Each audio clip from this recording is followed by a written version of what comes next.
உயர்ந்தோர்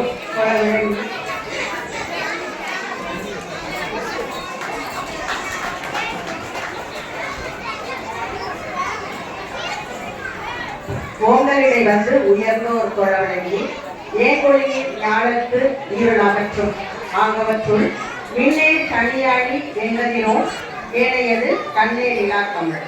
அன்னை தமிழுக்கு என் முதல் வணக்கம். இந்த தாய் தமிழ் பள்ளியினுடைய தாளாளர் சிவகாளிதாசன் ஐயா அவர்களுக்கும் தமிழ்ச்செல்வி அம்மையார் அவர்களுக்கும் முன்னிலை வைத்துக் கொண்டிருக்கக்கூடிய மதிவசம் அம்மையார் அவர்களுக்கும்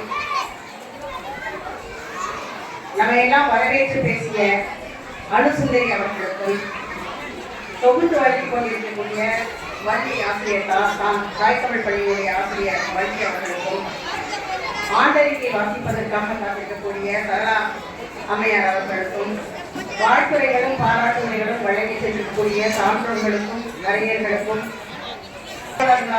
பெருமடையாளர்களாகவும் நடிக்கொண்டு இவர்களுக்கு இந்த தாய் தமிழ் பள்ளிக்கு துணையாக வழியை சேர்த்து வரக்கூடியவர்களுடைய அனைவருக்கும் என்னுடைய நன்றியையும் வணக்கத்தையும் தெரிவித்துக் கொள்கிறேன். நவிதோறும் நூலயம் போலும் பயிர்தோறும் பண்புடையாளர் கூறுகின்றார் வள்ளுவர். அந்த வள்ளுவர் பெருந்தகையின் வாக்கிற்கேற்ப நல்ல நூல்கள் எந்த அளவிற்கு நமக்கு பயனை தருகிறதோ அதுபோல நல்ல பயனுடையவர்களுடைய தொடர்பு பண்புடையாளர்களுடைய தொடர்பு நமக்கு நல்ல பயனை கொடுக்கும். அந்த வகையில் இங்கு வந்திருப்பதை நான் மிகுந்த பெருமையாக கருதுகிறேன். தாய் தமிழ் பள்ளி ஒரு 5 ஆண்டுகளுக்கு முன்பாக இங்கு வரையிருந்து உரையாற்றியிருக்கிறேன். அதற்கடுத்து இப்பொழுதுதான் வருவதற்கான வாய்ப்பு கிடைத்திருக்கிறது. அந்த வாய்ப்பை முழுமையாக பயன்படுத்திக் கொள்ள வேண்டும் என்ற ஆர்வத்தின் காரணமாக 5 மணியிலிருந்து காத்திருக்கிறேன். இந்த மாணவ செல்வங்களுடைய நடனத்தையும் பேச்சையும் இசையையும் கேட்டு ரசித்து இவற்றையெல்லாம் இந்த நடனத்தையும் பேச்சையும் அவர்களுக்கு கற்றுக் கொடுத்த அந்த ஆசிரியர் பெருந்தகைகளுக்கு என்னுடைய வணக்கத்தை முதலில் நான் தெரிவித்துக் கொள்கிறேன். நீங்க அது நடக்கும்போது பார்த்துருப்பீங்க. எங்க நடனம் ஆடும்போது கீழே இருந்து ஒரு ஆசிரியர் அதை சொல்லி கொடுத்துட்டே இருந்தாங்க. அவங்களும் ஆடினாங்க. நீங்க நல்லா கவனிச்சிருந்தீங்கன்னா தெரியும். நீங்க தான் நினைக்கிறேன் ரொம்ப நல்லா அவங்க பயிற்சி கொடுத்துருக்காங்க.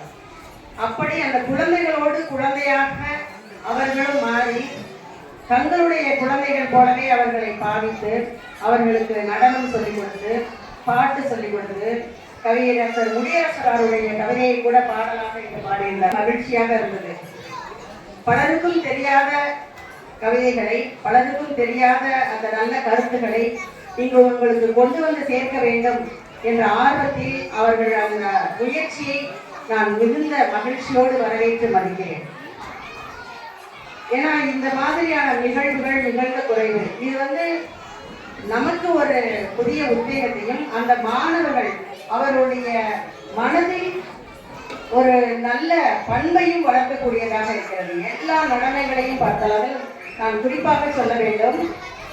மறைந்திருந்து பார்த்த மர்மம் என்ன, அந்த பாடலுக்கு ஆடிய அந்த மாணவி, அந்த சின்ன குழந்தை, அவங்களுடைய முக பாவனை, அவங்க ஒவ்வொரு அதையும் அதை செய்யும் பொழுது ரொம்ப ரசித்து செய்கிறாங்க.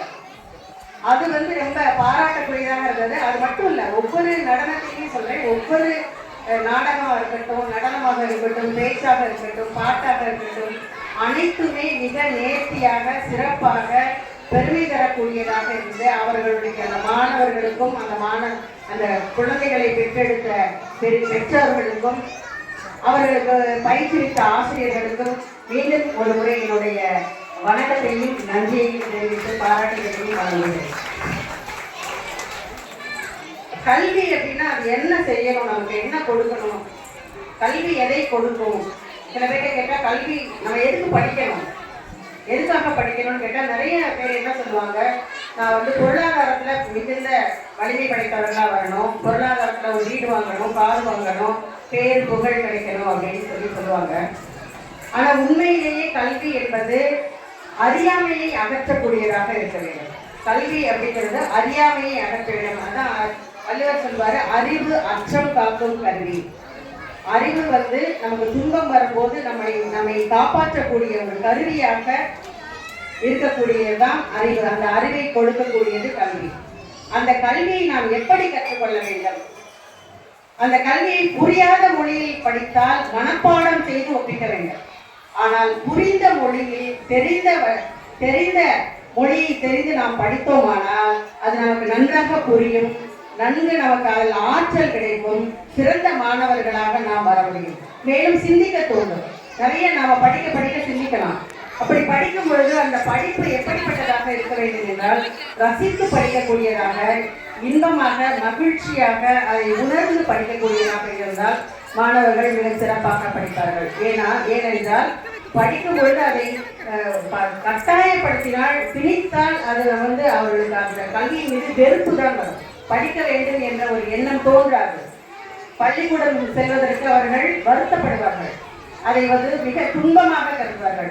அதை ரசித்து படிக்க வேண்டும் என்றால் அந்த மாதிரியான ஒரு பாடங்களை சொல்லிக் கொடுக்கும் பொழுதும், அதை இசையாலும் நடனத்தாலும் பாட்டாலும் அவர்களுக்கு கற்றுக் கொடுத்து அவர்கள் அதை ரசிக்கும்படியாக அதை சொல்லிக் கொடுக்கும் பொழுது நன்றாக புரிந்து கொள்வார்கள் என்ற வகையில் இந்த பள்ளியில் படிக்கக்கூடிய மாணவர்கள் தமிழில் நன்றாக புலமை பெற்றவர்களாக, சிறந்தவர்களாக, அறிவார்ந்தவர்களாக, மிக சிறந்த இடத்தில் அவர்கள் வருவார்கள் என்ற நம்பிக்கை இருக்கிறது. இந்த கல்வி நிறுவனர் ஐயா சிவகாளிதாசன் ஐயா அவர்களுக்கு அவர்களுடைய மகள் அனுசுந்தரி அவர்கள் கல்லூரிக்கு வருகை இருக்கும் பொழுது, நாங்கள் உங்களுக்கு எந்த உதவி வேண்டுமானாலும் செய்கிறோம் என்று அவர்களுக்கு என்னுடைய முதல்வர் முன்னிலையில் வாக்களித்திருக்கிறோம். அதாவது கல்வி சம்பந்தமாக உங்களுக்கு எங்கள் கல்லூரியின் சார்பாக எது மாதிரியான உங்களுக்கு தேவையான உதவிகள் என்ன வேண்டுமோ அந்த தேவையான உதவிகள் எங்களால் முடிந்தவரை நாங்கள் அந்த உதவிகளை செய்வதற்கு தயாராக இருக்கிறோம். பெற்றோர்களுக்கும் இங்கு வருகின்ற இருக்கக்கூடிய சான்றோர்களுக்கும் ஒரே ஒரு வேண்டுகோள், நமது குழந்தைகளுக்கு பெயர் வைக்கும் பொழுது தயவு செய்து தமிழில் பெயர் வைக்குமாறு உங்களை அன்போடு கேட்டுக்கொள்கிறேன். ஏனென்றால் நான் மலேசியா, சிங்கப்பூர், அப்புறம் மொரீஷியஸ் போன்ற நாடுகளுக்கெல்லாம் செஞ்சிருக்கேன்.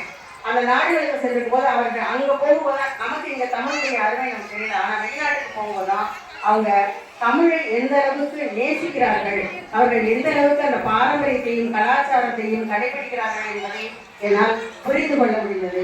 அவர்கள் தமிழில் தான் பெயர் வைக்கிறார்கள். அவர்களுடைய ஒவ்வொரு குழந்தைகளையும் போய் பார்த்தீங்கன்னா தமிழில் தான் பெயர் வைக்கிறார்கள்.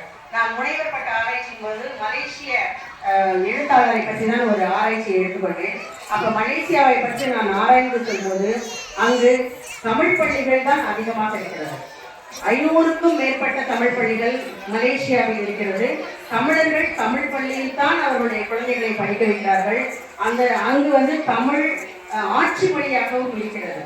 சிங்கப்பூர், மலேசியா போன்ற நாடுகளில் தமிழ் ஆட்சி மொழியாகவும் இருக்கிறது. அந்த வகையில் நமது குழந்தைகளுக்கு நாம் தமிழில் பெயர் வைத்து அதனை நாம் இப்பொழுதெல்லாம் இருக்கக்கூடிய சூழ்நிலையில் எல்லோரும் எப்படி பெயர் வைக்கிறாங்கன்னா இஷ்ன்ற பெயர்ல வரணும், அதுதான் மிக பெருமையாக இருக்கக்கூடியதாக அந்த மாதிரியான ஒரு உணர்வை புகுத்தி இருக்கிறார்கள்.